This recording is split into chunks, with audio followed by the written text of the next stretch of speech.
Okay, let's bring up the text.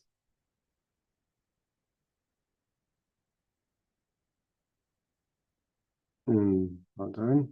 Okay, we're going to be learning a talk, a little bit part of a talk actually, of Shabbos Parshiyos Lech Lecha, the 10th of Mar Cheshvan, which is today's the 10th of Mar Cheshvan, the year 1982. Not sure why I guess it's another. Hold on a second. It's a shame. Okay. So it says like this. Shabbos Parshiyos Lech Lecha Yud Mar Cheshvan Tashemem Beis. So from the year 1981 going into 82. The Rebbe says, the Rebbe says seemingly, because we have very few actual Farbrengens for the Shabbos Parshas Lech Lecha. So the Rebbe says that that we shouldn't be having a Farbrengen for the Shabbos. But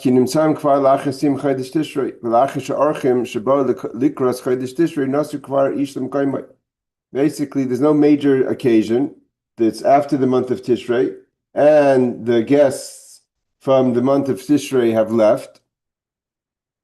So it's even after the 7th of Cheshvan.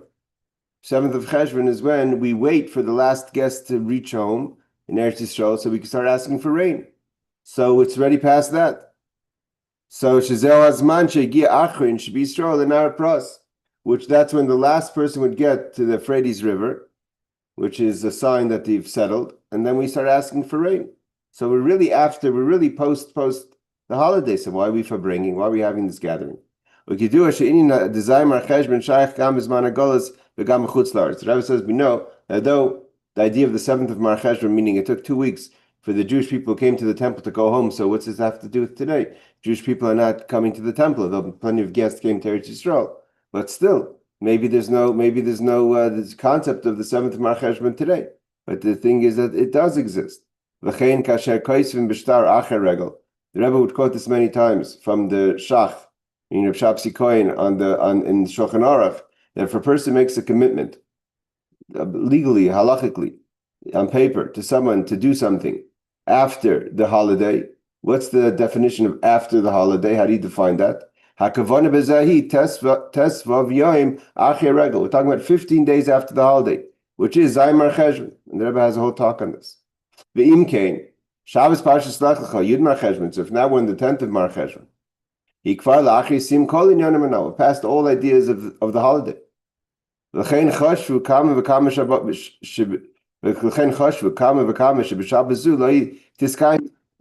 Rebbe said there were people who I guess lived then and by the Rebbe who didn't think, that the Rebbe would make a hisvaidus of a brengen on the 10th of Mar Cheshvan.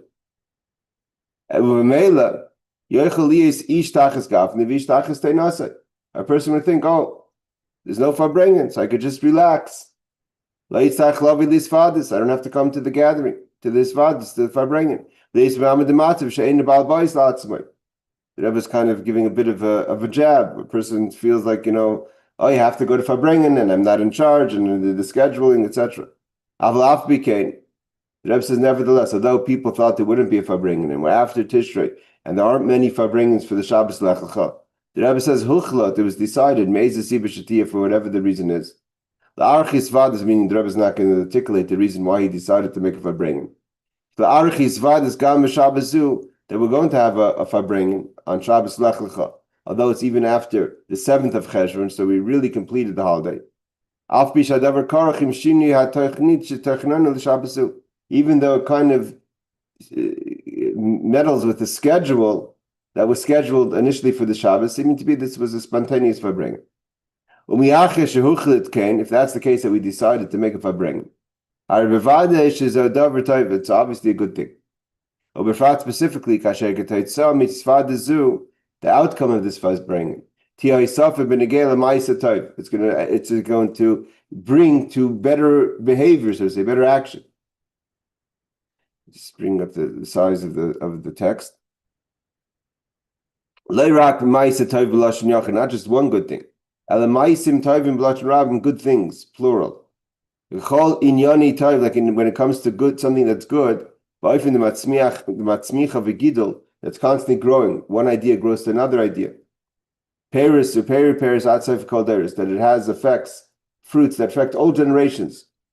From the fact that the Rebbe decided to sit down on Shabbos afternoon in the year 1981 on Shabbos Lech Lecha, though there was no plan for Farbrengen and maybe there's plan to do other things, to sit down and make a Farbrengen. So this is the Rebbe's open statement to this gathering. Kasher Ma'avir Sedra, when a person goes through the Parsha, like Aaron here does the Shnai Mikra every week, it's a big thing now. And we open the Sedra, we open the Parsha, we remember that this week's Parsha is called Lech Lecha. Hainu, meaning to say, what does it mean Lech Lecha? That Sha'afal Pisha B'Sedra Zu Yeshna Ri Binyanim, although there's many ideas in this week's Parsha, V'ilu Tziveh Kadosh Baruch Hu La'Avram Lech Lecha Mi'aretzecha Mi'ladetecha Misupar Rak B'Psukim Harishonim Sheb'Sedra, although the message of Lech Lecha means go. Yeah, God told Avram he has to leave his parents' home. So that's only the opening statement of the Parsha. The Parsha discusses many other issues after that. Alpha became nevertheless, and this is a rule that the Rebbe always went by, that the name of the Parsha is an insight not just to the opening idea of the Parsha, but from the name of the Parsha we understand the entirety of the Parsha. The whole message of the Parsha is in the name. And nevertheless, Alpha became Nikras Kola Parsha, Kula B'Shem Lech Lecha. The entire Parsha is called Lech Lecha, although it only discusses the name Lech Lecha is only with regard, seemingly, opening idea of the Parsha, which is the idea of leaving his father's home. So this reminds a person and inspires a person that the very fact that there's many things that are going on in the Parsha, nevertheless, the name of the Parsha is Lech Lecha, inspires and it shows a person, reminds the person that the Avodah, what's the calling of the day is Lech Lecha. What's Lech Lecha mean? Lech Lecha means actually God told Avraham, Lech Lecha, go, leave your father's home. Halicha mitis means Lech Lecha means a true movement. Beyond any limitations. But in the message really, and like it's brought down in the Torah that we've learned last year and other places, that the idea of Lech Lecha, go to yourself, means that Avram should become a person of movement in such a way that's much greater than any level he was holding before. God told him to Avram, it's time to elevate yourself on another whole level. Totally, another whole situation has to go on. And not just when it comes to the mundane, that you should be more careful and elevate the mundane on a higher level. The Ma'akim Ashkelon, that's obvious. A person may think, where can I find change? Where can I find elevation? Where can I integrate? The idea of Lech Lecha, of elevating things to a higher level, is in my mundane, things that are not holy, that I can do them a bit with a more holy attention, with a more holy consciousness. The Rebbe says, no, even the things that you do that are holy, the Kedusha, things that are godly, themselves have to be upgraded. Nidreshes, it's demanded from the person, he or she, ha'avodah de Lech Lecha. Grow, move within your spiritual growth. Aliyah v'hilach shbein haroich, and not just a movement, a little a nudge, a kind of a little position, but it should be shbein haroich, a totally different situation than you were before, even on your spiritual day-to-day life. So Yisamaris, the Rebbe says, this means to say, let's just translate in action. Gam kasher avedasa hi ba'ofen lechol ma'adecha. If let's say we're talking about a person, but that person's avoda is b'chol ma'adecha, with all your might, means you've given everything you've got to God b'chol ma'adecha, with all your might. Hine kasher misragal avoda zu, but when you get used to this elevated level of service, so it's not enough to maintain it. That becomes your second nature. Even though you've given more than most people give, or you've given more than you're used to giving. You mamish elevated your level, but you've become accustomed to it. That becomes your second nature. People get used to waking up early. After a while, that's who you are. I'm a person. I'm an early riser. It's brought down Not just a second nature, but tevastam, that becomes your nature. I mean, second nature means it's not really you, but you've made it kind of you. Or you could even bring yourself to a level that becomes who you are now. I mean, a lot of us, we're getting a little older now, right? So we look back in our youth, things that we couldn't do, we've worked on ourselves to change it, hopefully for the positive. And once that becomes your nature and what you're accustomed to, like it says in chapter 15 of Tanya, you're no longer a person who serves God. You're not a servant. The servant's pushing themselves because then you're comfortable with your level now. You're what the Tanya describes in chapter 15, a person who doesn't serve God. Again, one has to look, Tanya Parak as well. Like I just said, like it says in Tanya chapter 15, where there the Alter Rebbe discusses, we're not talking about doing anything wrong. We're not talking about a person who's not even a Beinani. The person's a Beinani. The person's 100% good, but you're not an Oved Hashem. You're not a person who serves God. The definition of serves God is someone who pushes themselves. Once you've become accustomed to something, and even if it becomes your second nature, or your nature, you're no longer pushing yourself. So you're not an Oved Elikim. Like it says in chapter 15 of Tanya, which talks about this issue, says, the Gemara, the Oved Elikim, what is a person, what's the definition of a person who serves God? It's not about doing Torah mitzvahs, it's not about even doing God forbidden averos, transgressions. It's hainu mi sheshayne pirkei me'ah pamim v'achad. If a person gets used to studying Torah, those days they didn't have text. So in order to remember what they've studied, they had to repeat it over and over again. So those days, the custom was, if you learned something, you learned it 100 times. So 100 times, that was like a mamash complete. The number 100 is complete. But that's not pushing yourself. So what's the definition of pushing yourself? He quotes the Gemara. Someone who studies 101 times. What's the definition of a person who doesn't serve God? Not someone who studies something 1 time, 10 times, 30 times, 70 times. The difference is in that 1 time. Someone who studies the 100 times because that's what you're used to, that's not a person who serves God. When you go beyond your comfort zone, avodah is to go that extra time, that extra mile. Shezeh mishum should be in mayhem in the days of the Talmud. Haya regilis, the custom was l'shanis kol perek me'ah pamim. They study like the Rambam, like the Tanya says. They would study things 100 times. So that was what they were used to. Like that. So therefore, he's quoting the Tanya because that's what you're used to. So this extra 101 time, that one extra over the 100, regilus, that's above what you're comfortable or accustomed to. That you've got used to from your youth of how you study 100 times. That 1 time is worth the whole 100 times.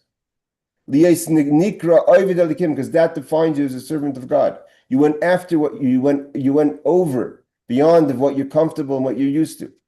That's the definition of Oved Elikim. An Oved Elikim is a person who goes past their comfort zone. V'hine, the Rebbe explains, b'yameim, in the times of the Talmud, haya regilus eshanis kol perek me'ah pamim, v'chein kasher loimid me'ah pamim ve'achad, because they were used to learning it 100 times. So when they do that 101 time, nikra Oved Elikim, that's when you become a servant of God. Once you become accustomed, and that becomes your norm, to learn something 100 times. So the Rebbe says, sorry, what happens if you become that person that's always learning 101 times? So then your 101 becomes your 100.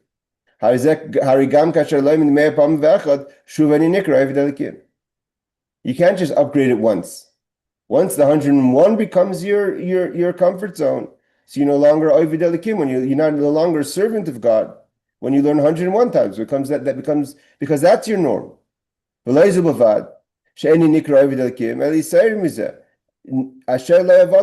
Rebbe says in Tanya, it doesn't just mean that you don't get that crowning, that extra title of a servant of God. You actually get the title of Asher Lo Yavadeh, a person who doesn't serve God. Once you've served God only out of your comfort zone, so you've become a person who doesn't serve God. Again, we're not talking about sins here. Chapter 15 Tanya is a very important chapter of Tanya to study, where it talks over there about, it's a definition of servant. Servant means you're pushing yourself. Oived, someone who works on themselves.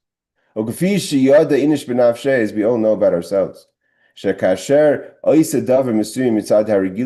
a person does something, out of comfort of what you're used to. Any zakik liyagia, you don't have to toil. You don't have to work. You don't have to prepare. That becomes your nature. You're good at it. It becomes, like cutting butter. So you're no longer a servant of God. When it comes to this thing, because this thing became your norm. What does this mean? And the Rebbe is going to introduce this idea to Lech Lecha. The Lech Lecha means to go, to move. It means whatever you've been comfortable until now, even in your holy progress. Once that becomes your norm, you have to Lech Lecha from that. You have to move further from that. The Rebbe was always into growing and growing.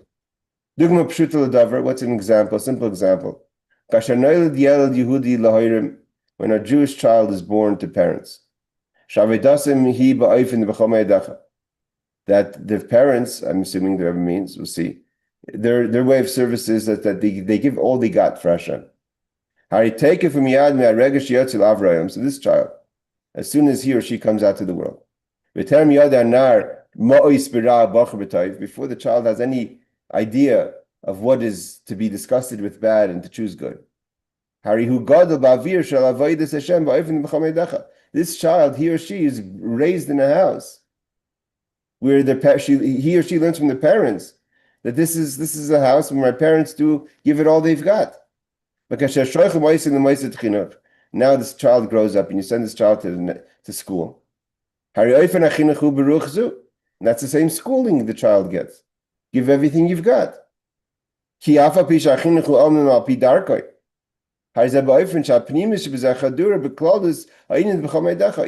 has to be taught according to their level.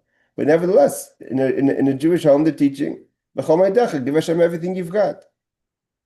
I mean, all your energy, all your focus. The child moves on from school. The person grows up, becomes an adult, and now lives in a place where everyone is serving Hashem. That's the atmosphere of the neighborhood. Again, it's not uncommon. You look around, you see people that you live around. That's the way they live. It's giving everything they got for Hashem. So then that child no longer it's not a big deal for that child, for that person now as an adult, that he or she lives giving all their might to Hashem, so to say. Because that's what they were raised with from the parents. That's the schooling they got. That's the neighborhood they live in. That's the style of life he lives or she lives. It would never even occur to the child that there's any other way to live.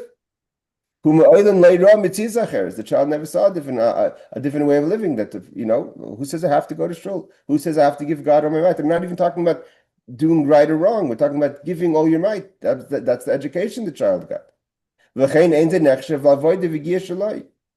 that's what the kid was brought up with, that this is the norm for this child, this is the norm for his environment, her environment, there's no yagia here, there's no toiling here. He can't. The child can't even say, "This is my kav. This is my level that I reached."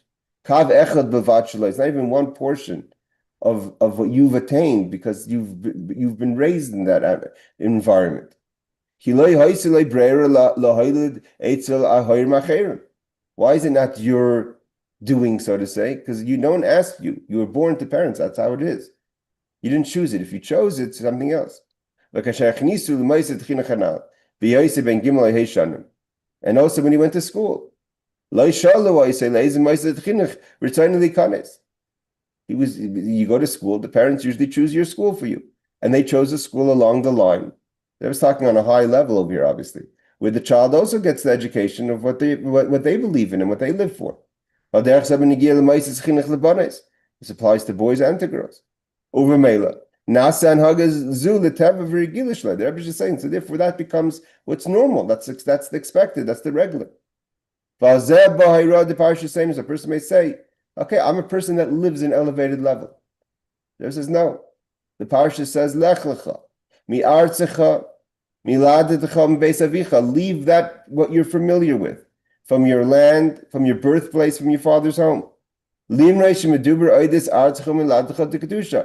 we're not talking about leave Terach's home. Terach, the father, the idol worshiper. We're talking about a house and a home and a land of holiness.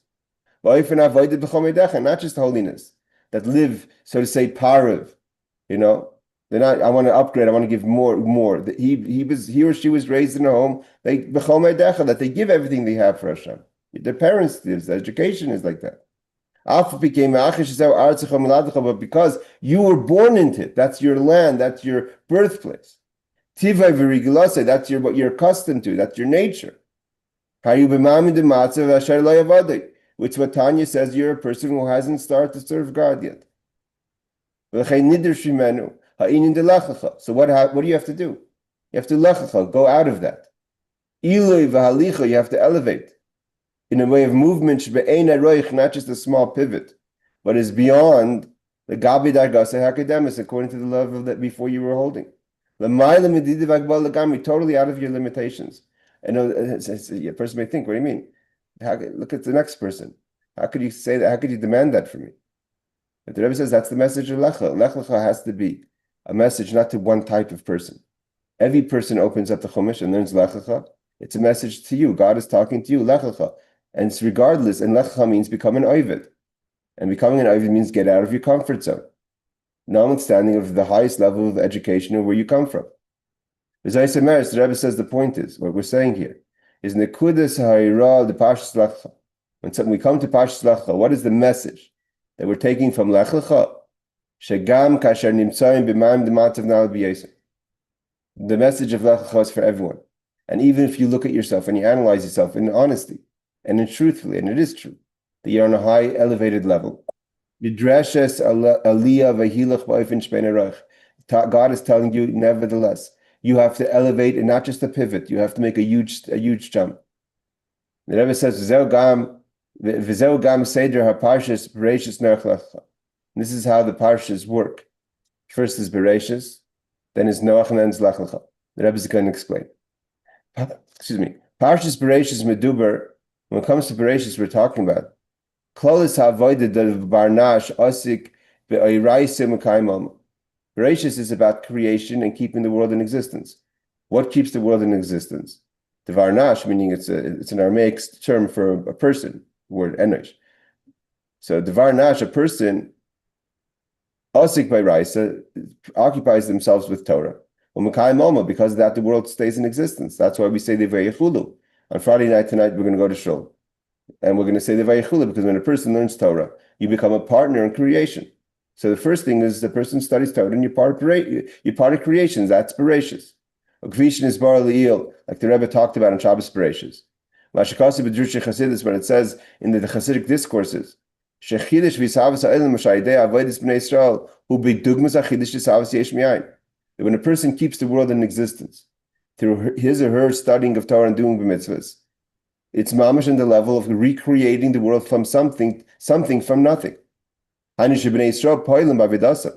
the Jewish people, through our service, through our doing of Torah mitzvahs, that we're affecting, that there should be Shemaim Chadash and Veretz Chadasha. The world is being renewed constantly through our avodah of Torah mitzvahs. Again, one has to look more in details, and that's on the talk that Rebbe spoke that year, 1981, at the end of 81, Tavshim and Beis, on Shabbos Bereishis. So the first thing is Bereishis is that when you study Torah, you do your avodah, you're keeping the world in existence, you're recreating the world. The Achir Parshas Bereishis, after Bereishis, well, Parshas Noach comes the next Parsha, Noach. Shachilukim b'neim hu b'dugmas klas achilik shben avodas tzadikim v'avodah bal tshuva. The difference between Bereishis and Noach is like the difference between the avodah, the service of a righteous person who's keeping the world in existence, recreating the world, and Noach, right? The world goes through a big mabul, through a flood, which is like the avodah of the bal tshuva. Babir Bezad, the Rebbe explains that Parsha Bereishis and Yana Bereishis is Priyas Olam, creating the world. Olam Amiluya Nivra, the world was created perfect, so to say. Of course, we learned in the Maimon Torah Or, there has to be tikkun, but in all, the world was created Al Miluya, complete. Shizel Klosin in David Tzadikim, that's the Avodah of a Tzadik. Helikim Asas Adam Yashar, that's the light of the direct light. Yashar, do everything what you're supposed to do. Recreate the world constantly with your Torah mitzvahs. Dehine Bekabal v'Chassidus Mvur Amnam. Sheklas in the Bris Olam Kashim Avodas Tshuva.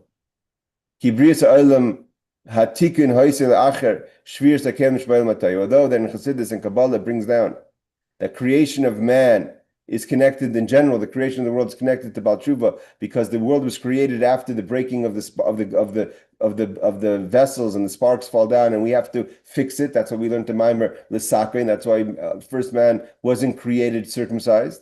Adam wasn't created. Avraham wasn't created circumcised. L'chein harizah kosher im klas in the Avodah Tshuva. That's Tshuva, making the world L'Sakain, Tikkun, to fix the world. Lahashives and nitzutzes, to find the sparks shenaflu b'shviris hakelim that fell in the breaking of the vessels. The idea of God destroyed the vessels so we could rebuild them. Building the world of fix, of completion. The dugmas klas in the Avodah Tshuva, which means Tshuva. So seemingly, even Bereishis is Tshuva. Why are we saying Bereishis is tzaddik, is the righteous person, and only Noach is Tshuva, is repentance? Avi'af Pikein, nevertheless, the Rebbe says. Avipashis and Yanim. But if you look at it from simple point of view, not from the Kabbalistic point of view, moving is understood. Sheparshis Bereishis Kshura im Klalius Ha'in in the Vayt Tzadikim. Bereishis is Tzadikim. Again, a Tzadik also has to do Avodah. Because it says the world was created more or less complete. God made a person to be straight. Just do what you have to do. Maintain the pace. Comes Noach. That the waters of Noach is which is the flood waters gives salvation, but it's that salvation through the flood, like it's brought down in the talks of Chassidus.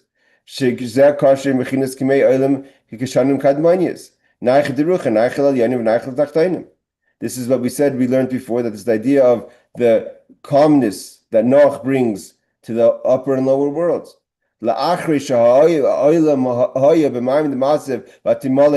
that's only after. First, the world went through chaos, all the destruction that the generations before the flood did.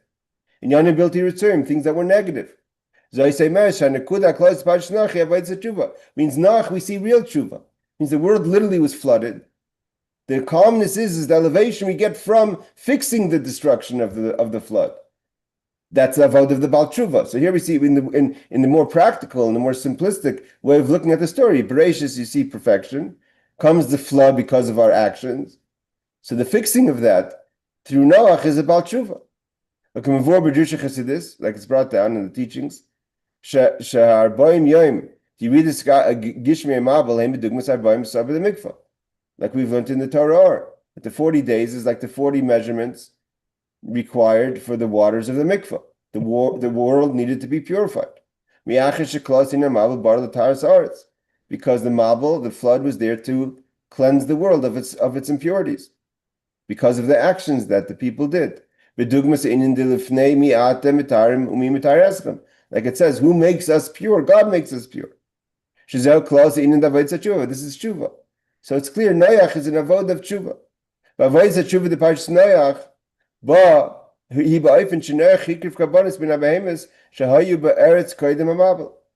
what did Noach do? This is actually something that, if you think about it, how did he do tshuva?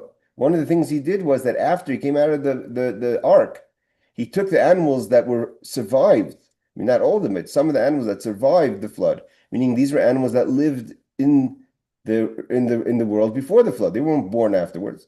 So he was able to take things that lived in the world that God said this is a world that is full of destruction. He was able to turn it into a sacrifice. That symbolizes the transition, that through the avodah of Noach of tshuva.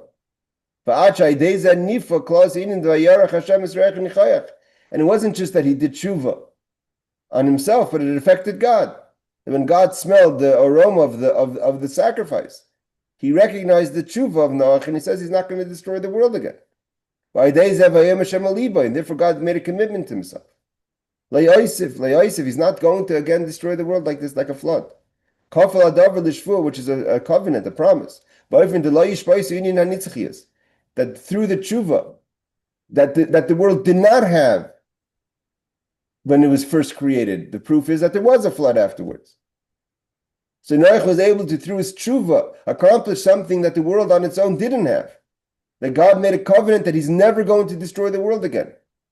In Nitzchis, the everlasting life, so to say, span of the world until the amount that it was given. We've learned the world is 6,000 years, but not the kind of destruction of the flood. So we see here it's an amazing thing. That there's something that the world didn't have on its own, Noach was able to accomplish by taking animals from before the flood and sacrificing it, which is symbolizes the idea of transformation. He transformed the world through tshuva to bring an everlasting energy into creation. That's the power of tshuva. That's the Or Chayzer, the reflecting light. That's why it says the Baal Tshuva stands on a level that the righteous can't stand, because the righteous stood in the Parsha Bereishis, but that didn't affect the world. That the world should not be destroyed. Comes bad behavior, and all of a sudden their good deeds gets washed away. And weird, how did Noach get, so to say, effect that God should commit himself to the everlasting life of the world? Is because it's the idea of nitzchias, everlasting, is connected to tshuva, and the explanation is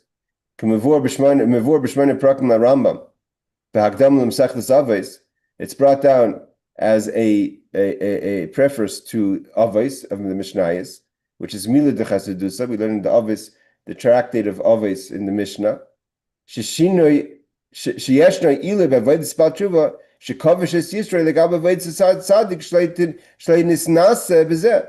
That the Rambam says you can't compare the Baal Tshuva who's been there in the world of impurity, tasted the taste of sin, and now has to work to conquer his or her Yetzer Hara, evil inclination, whereas the tzaddik was never tested with that. There's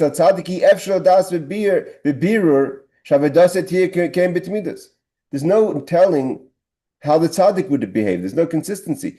You need to fall and get up in order to see your level of resilience. If a person is just always good, always good, always good, we don't know how that person would perform if he or she did fell down. So we don't have the Tmidus, we don't have the everlasting, because there's a certain level of uncertainty, because you never experienced the negative. You never were tested. So how could we say for sure we know how this person would behave if he or she was put into such a test, or did have the temptations of the rasha, of the person who sinned? The Baal Tshuva tasted the taste of sin. Shabali de Nisayin, the Kavish is Yisrael. And now he or she changed. And now they identified their Yetzer Hara and they're able to conquer it. So therefore the avoid is totally different. This is based on the teachings of the Rambam. So you can't compare the avoid of the tshuva, the person who returned, to the person who's the tzaddik, the righteous. Dugma David, the Rebbe says an example. It's brought down. If you have a document that's a contract on file, so it's good. We're assuming it's good. Everything's in order. But if you have a contract that someone protested against and said, no, this is not a legitimate contract, there's something wrong with it, and it was investigated and found to be legitimate, so the shtar sheyatze iruv and iskayim bebezin. So if you have a document that someone was ma'over, someone says, no, it's fake, it's false, and it went to the courts, and the courts checked and said, no, it's a good document. That document is so much stronger than a document that we assume is good, that no one ever protested against it. And therefore the law is you can never question that document again. I thought Noah, though, was selected in the rest of, Noah and his family. The rest of the people who had sinned were killed, but he was considered righteous. Excellent question. Excellent question. That's on a personal level of Noach. But as far as the transition of the world went through a process. Means yes, you're right. It's a very good point. You're saying that Noach was the tzaddik, and the tzaddik hayibedayroisav, and he lived through it, and he started his family. But that's Noach isolated as an individual. But if you're talking about how the process of the world, the God could have, like the question we learned in the Torah, God could have created and recreated a new world. He wanted that this world that went through the difficulties that it went through before the flood should go through the transition. So Noach maybe was the facilitator, but we're talking about from the viewpoint of the world as a whole. But it's a good question. So the davar. So he says, so the halach is you can never question that document again. Before one questions the document. Yesh by Taikif is Shabbat Torah. We assume it's good. And Torah says it's a good document. Nevertheless,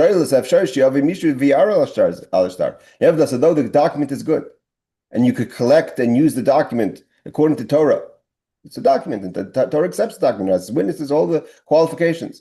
But it still has one thing. Someone could come and say that there's something wrong. It's fake. It's false. It's forged.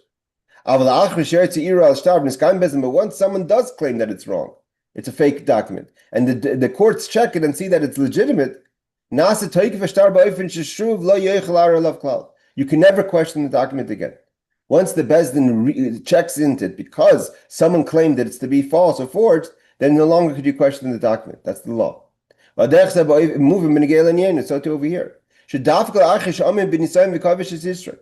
Only after the Baal Tshuva has been tested, fell once, and now identified his or her Yetzer Hara and is able to conquer it and to control it, and now you become a Baal Tshuva, a person of return. Now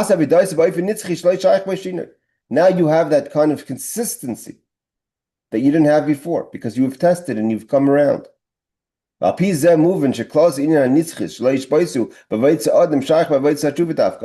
therefore, what do we have from Noah?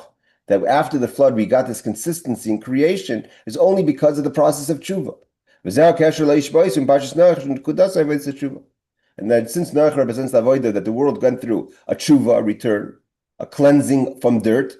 So therefore, there's a consistency in Parshas Noach that's higher than Parshas Bereishis.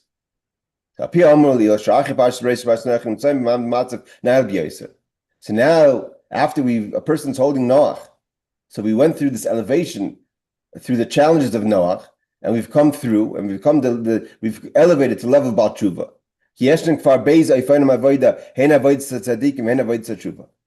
So we have both avodas. We have Parshas Bereishis, which represents the tzaddik, and Parshas Noach that represents the Baal Tshuva.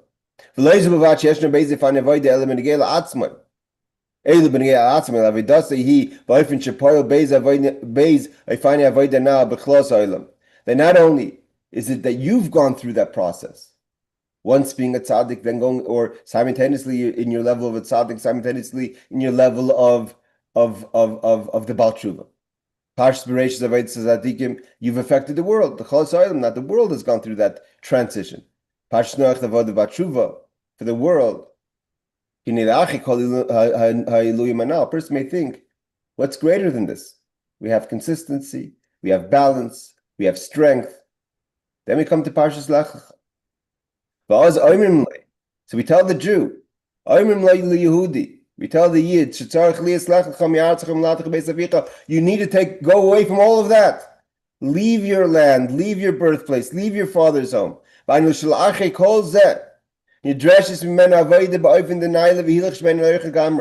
person may think, wow, I got through Bereishis, I got through Noach, I have the full balance in life. I've experienced the tzaddik, I experienced the Baal Tshuva. I started off with the righteous, I went through the issues, I've overcome them, I'm a stronger person now. And comes Parshas Lech Lecha and says, no, you need to go totally away from that. Now you start your growth. So I say meres, that means to say that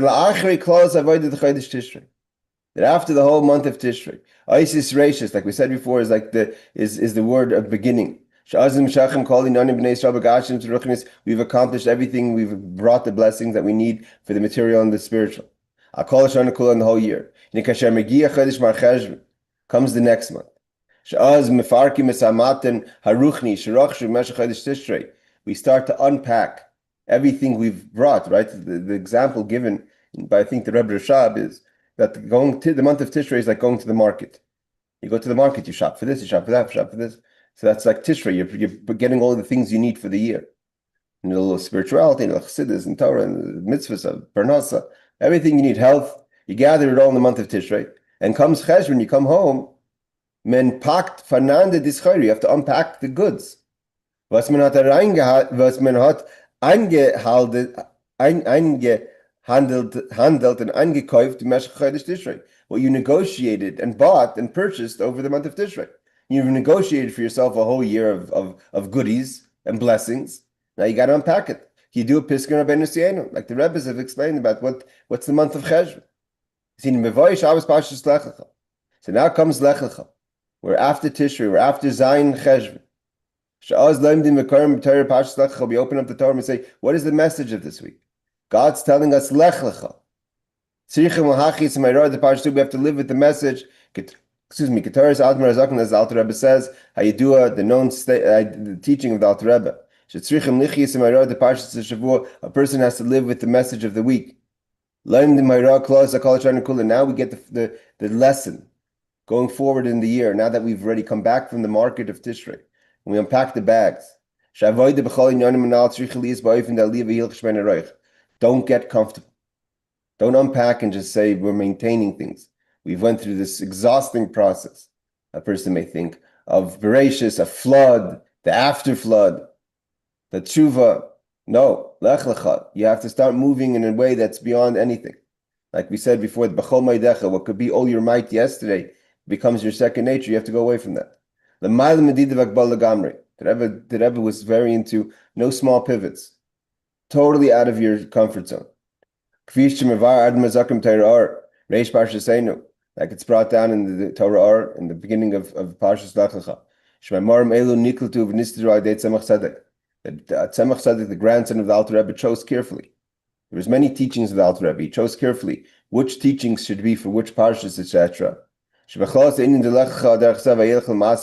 And this that we see in Avraham constantly. Once he comes to Eretz Canaan, he was moving constantly.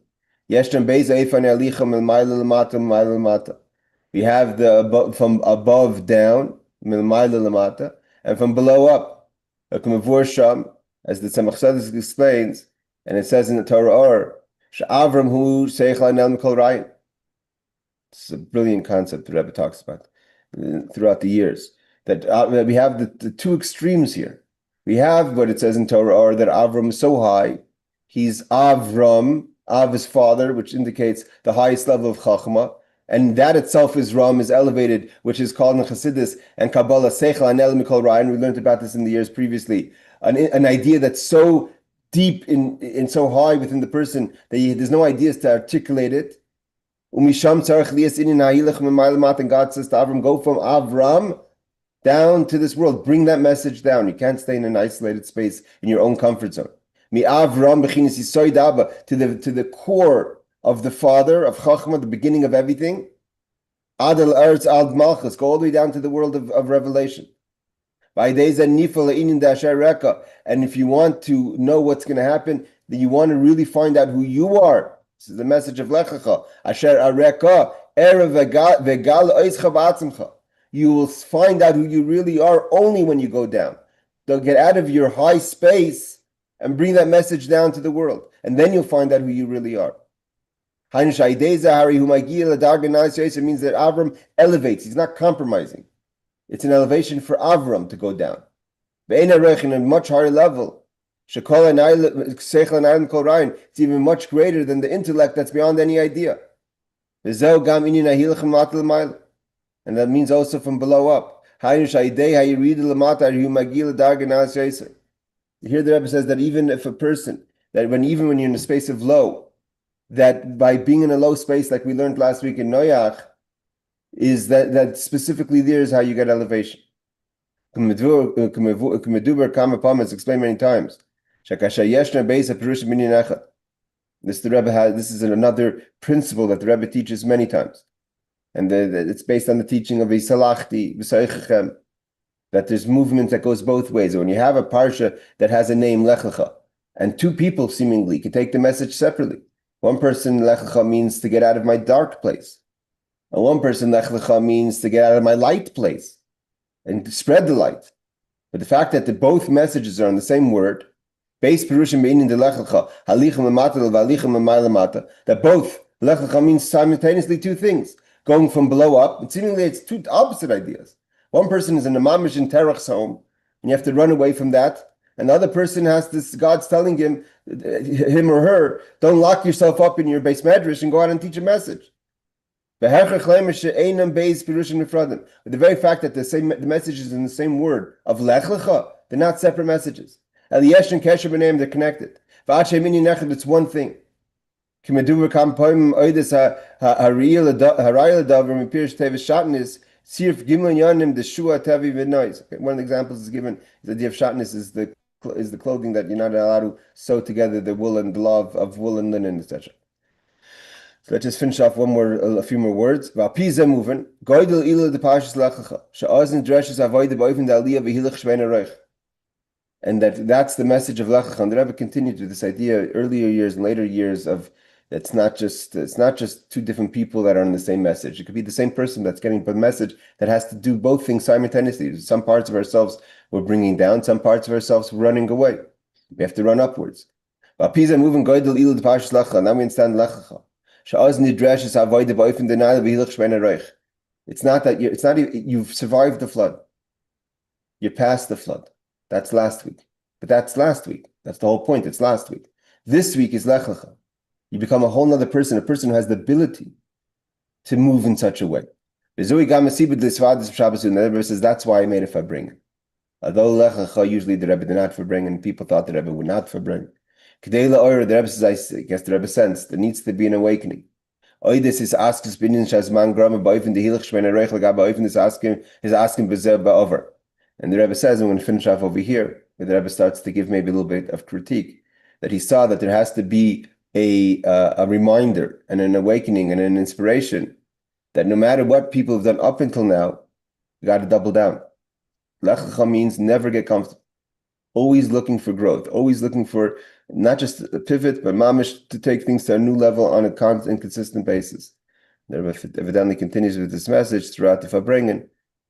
All those could learn the rest of this beautiful farbrengen on their own. Thank you all for joining. And Laila Tov, I'm not sure who those who are watching on YouTube, I made a little bit of a mistake when I started it. It could be the link changed. So if some people were trying to get on and didn't,